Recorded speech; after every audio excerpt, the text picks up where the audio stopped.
All right, now we're going to be talking about how to build a treatment plan. Anytime a client or a person that will be served for counseling, group therapy, things like that, we need to create what's called a treatment plan. So right now there's a big push for person-centered treatment plans. So basically what we're looking to do is gather what a person's goals are, and mainly it's based on their symptomology or things that are not going well for them. So where we start with building a treatment plan is we start with identifying the client's strengths and their barriers. And all of this can be built on the same information from the integrated summary. So we don't have to reinvent the wheel every time.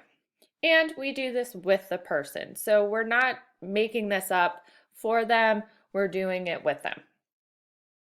First, we want to establish what is the person's goal. What are their hopes and dreams? How would they know when things are getting better for them?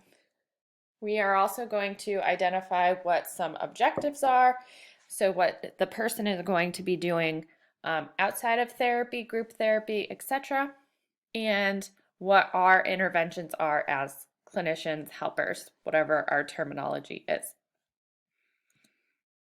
Here we go. Goals. So goals must be in the client's own words. We use quotations to address a person's goal. So some of the ways that we're going to get information on what their goals are, we can ask them several questions. These are just examples. You can ask it however you want to. First up, we're going to ask, what do you want to focus on for the next year? That's a person's long-term goal. So this is what we're working towards overarchingly, like for a while. And then we usually have a short-term 3-month, 1-month goal. So here the example is, what do you want to fix for the next 3 months? And if you could change anything, what would you want to change? This gives us a lot of information. We can write it in the person's own words, quote it, and sometimes we have to leave out the ums and the likes and things like that and just summarize it. I usually ask them, they'll give me a long drawn out answer, and then I'll type up the gist of it and ask them if that's accurate, and most of the time it is. Or this gives the person a chance to say, you know what, Liz, you missed some of this. This is what I want to be working on, and we get the input. Short-term goals, what do they do? So we're going to take into account what's relevant in regards to the person's barriers or current symptoms. So we're going to divide the larger goals into smaller units. So on an objective part of the treatment plan, you only need a handful of these. You don't need to go crazy and try to fix everything all at once. So we basically are going to include some time frames. So if an objective is working with a long-term goal, we're going to be working on that for a year.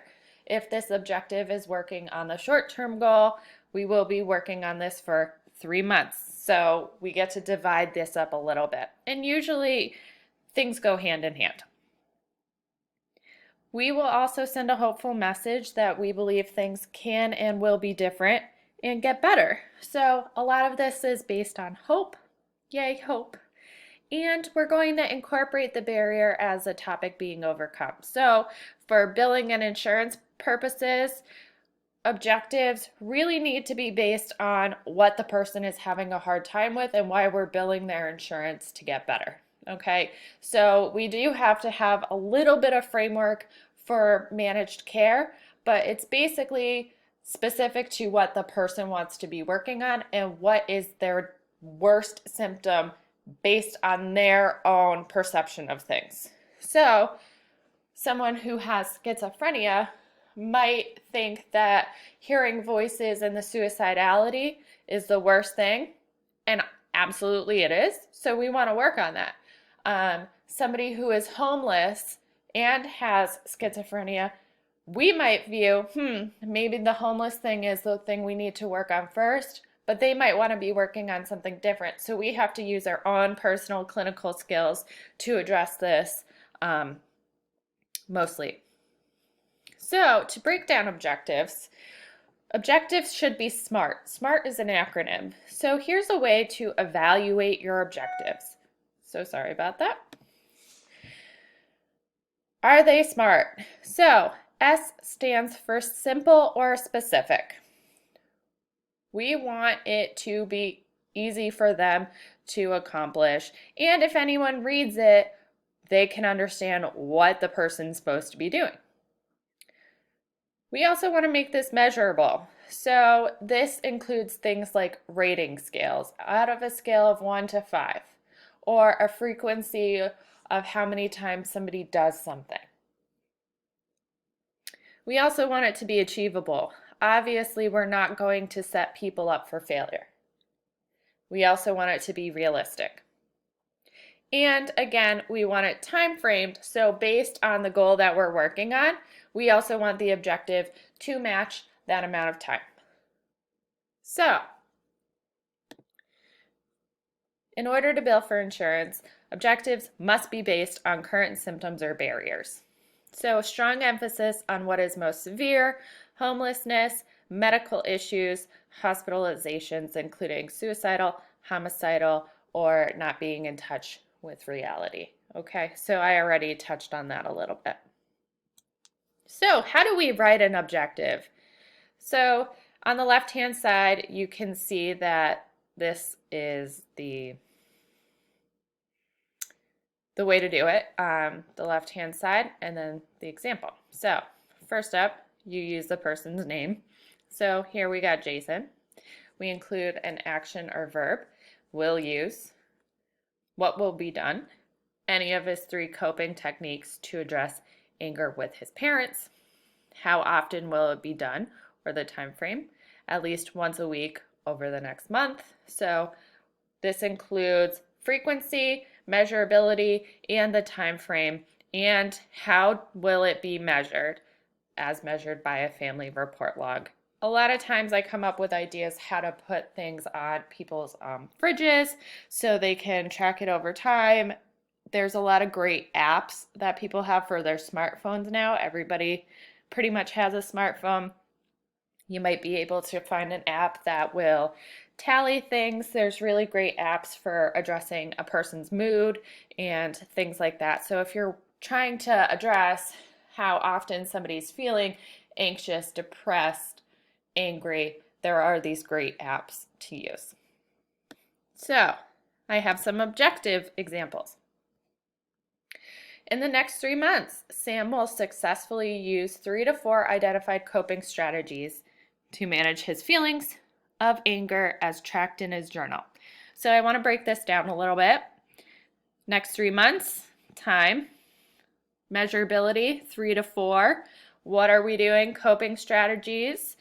And this is realistic, manage his feelings of anger. That also includes the symptomology that he is experiencing and how to measure it. It's tracked in his journal.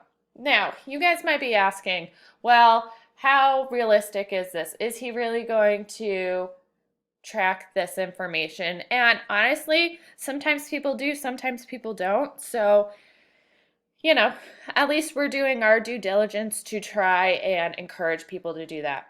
And the way we're measuring and tracking these things are in our own progress notes. So if this is someone's objective, we're going to want to write in the progress note that we're asking about his journal, and we're asking him what coping skills he needs to be using. And if he says, you know what, I didn't do anything, you quote it and you include it in the progress note. Example number 2, in the next 3 months, Tammy will utilize her mindfulness techniques to successfully identify and plan for early warning signs of suicidal thoughts.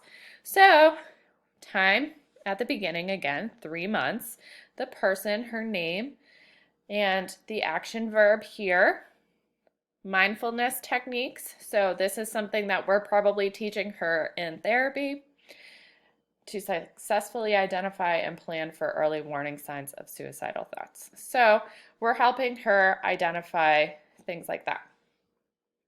we'll go over the next couple of examples. Within the next 90 days, Amy will better understand symptoms that lead to aggression, as evidenced by identifying 3 triggers to behavioral outbursts. So we have the time, the person's name, it's realistic, it's measurable, and it's addressing what symptoms she's having. Within the next 90 days, Tom will overcome isolation due to depression, as evidenced by getting out of bed by 10 a.m. at least 4 to 5 weekdays. So, measurable, and it's addressing his depression symptoms. Lily will apply mindfulness techniques to reduce instances of self-injury to no more than 1 time per week for 2 consecutive weeks. So this is a much shorter goal here, or objective, excuse me, and we're still addressing measurable activities. Interventions. This is what we will be doing to help. Okay, so what the helper therapist will do, what the psychiatrist will do, and what the family will do. So generally on a treatment plan, we want to identify where's the person's support network and how they're going to help, in addition to what we're going to do on our end of things. So generally the helper or therapist, what mode of therapy will be used to address the symptoms, and how often for visits. Psychiatrist, psychiatric evaluation of symptoms, prescribe medication if appropriate, referral for psychiatric testing, or referrals for anything else that the person might need. And family, friends support.